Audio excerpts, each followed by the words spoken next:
Hi అండి, నమస్తే. Savitri cooks స్వాగతం. నేను ఈరోజు మీకు చూపిస్తున్న వంట ఆలూ చిప్స్ ఫ్రై. ఇది మాత్రం రైస్లోకి భలే బాగుంటుంది. సాంబార్ పులుసులు లాంటివి ఏవైనా పెట్టుకొని సైడ్ డిష్గా ఇచ్చేసుకొని తింటే ఎంత బాగుంటుందో. ఇది మా ఫ్రెండ్ సీత చేస్తుందనమాట. తన దగ్గరే నేర్చుకున్నాను నేను. నాకు ఇష్టమైన రెసిపీల్లో ఇది ఒకటని చెప్పొచ్చు. ఇంక ఈరోజు నేను ఎలా చేస్తానో చేసి చూపిస్తాను. మీరు కూడా తప్పకుండా ట్రై చేయండి.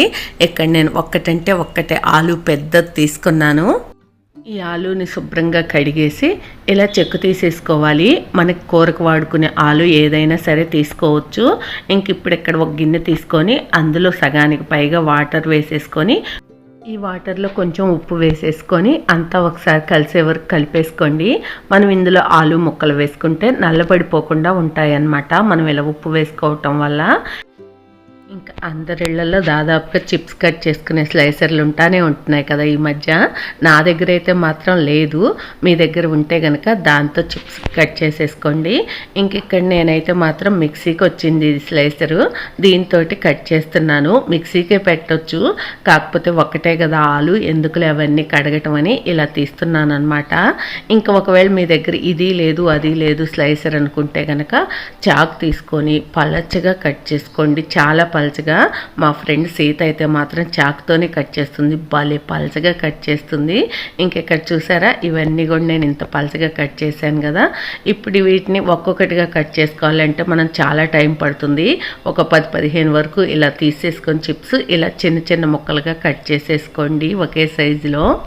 ఇలా మిగతా ముక్కలన్నీ కూడా ఇలా కట్ చేసేసుకొని మళ్ళీ ఉప్పు నీళ్ళల్లోనే వేసేసుకోండి. మనకు ఆయిల్ వేడైందాక ఇంకా స్టవ్ వెలిగించుకొని కడాయి పెట్టేసి డీప్ ఫ్రైకి సరిపడా ఆయిల్ వేసేసుకోండి. ఈ ఆయిల్ వేడెక్కుతుంది అనుకుంటుండగా ఈ మనం కట్ చేసుకున్న ఆలు ముక్కలన్నీ కూడా ఇలా వడకట్టేసుకోండి. ఆయిల్ వేడెక్కగానే ఇంకా ఆయిల్లో ఎన్ని పడితే అన్ని చిప్స్ వేసేసుకోండి.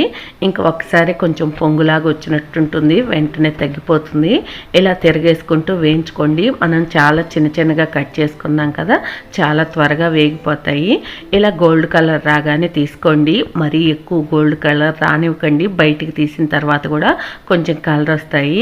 మిగతావన్నీ కూడా అలాగే వేసి వేయించేసి తీసేసుకోండి.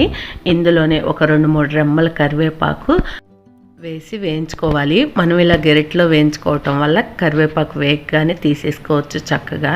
ఇంక ఇక్కడ మనకు కరివేపాకు కూడా వేగిపోయింది. ఇంక ఇప్పుడు ఒక మిక్సీ జార్ తీసుకొని ఒక 3 టేబుల్ స్పూన్ల వరకు పుట్నాల పప్పు వేసుకోండి. ఇది పప్పుల పొడి అంటారనమాట. ఇందులో రుచికి సరిపడా ఉప్పు వేసుకొని ఒకసారి మెత్తగా మిక్సీ పట్టేసుకోండి. ఈ పప్పుల పొడిని పక్కకు తీసేసుకొని ఈ మిక్సీ జార్లోనే ఒక పెద్ద వెల్లుల్లిపాయల్ని పొట్టు ఒలిచేసి గర్భాలు వేసేసుకోండి. 1 టేబుల్ స్పూన్ జీలకర్ర వేసుకోవాలి. వెల్లుల్లి మీరు తినే ఇష్టాన్ని బట్టి కొంచెం తగ్గించి వేసుకున్నా పర్వాలా, ఇంకొంచెం ఎక్కువ వేసుకున్నా పర్వాలేదు. ఇంక మనం కచ్చాపచ్చిగా మిక్సీ పట్టుకోవాలన్నమాట, మరీ మెత్తగా పేస్ట్ లాగా అవ్వకుండా. ఇంక ఇప్పుడు మనం వేయించుకున్న చిప్స్ కరివేపాకు ఒక దానిలో వేసుకొని 1/4 టీ స్పూన్ పసుపు, మనం మిక్సీ పట్టుకున్న పప్పుల పొడి, అలాగే వెల్లుల్లి జీలకర్ర, రుచికి సరిపడా కారం వేసుకోవాలి. మనం పప్పుల పొడిలో ఉప్పు వేసుకున్నాం కదా, ఇవన్నీ కూడా బాగా కలిసే వరకు కలిపేసుకొని ఒకసారి ఉప్పు చూసుకోండి. కారం తక్కువైనా చూసి వేసుకోండి. ఇంక మా ఫ్రెండ్ అయితే చిప్స్ విడిగా వేయించి పక్కన ఉంచేసి ఈ పప్పుల పొడిలో అన్నీ వేసి కలిపి ఇంకా దేనికది విడిగా వేస్తుందనమాట. అలా చేస్తే చిప్స్ అనేవి కరకరలాడుతూ ఉంటాయి ఎంతసేపు ఉన్నా కూడా. ఇలా అన్నీ కలిపితే కాసేపటి తర్వాత మెత్తబడినట్టు అవుతాయి అన్నమాట. మీకు ఎలా ఇష్టమైతే అలా చేసుకోండి. అంతే, ఎంతో టేస్టీగా ఆలూ చిప్స్ ఫ్రై రెడీ అయిపోయింది. మీరు కూడా తప్పకుండా ట్రై చేయండి. మీకు ఈ వీడియో నచ్చితే ప్లీజ్ లైక్ చేయండి, షేర్ చేయండి, సబ్స్క్రైబ్ చేయండి. Thank you for watching. By by.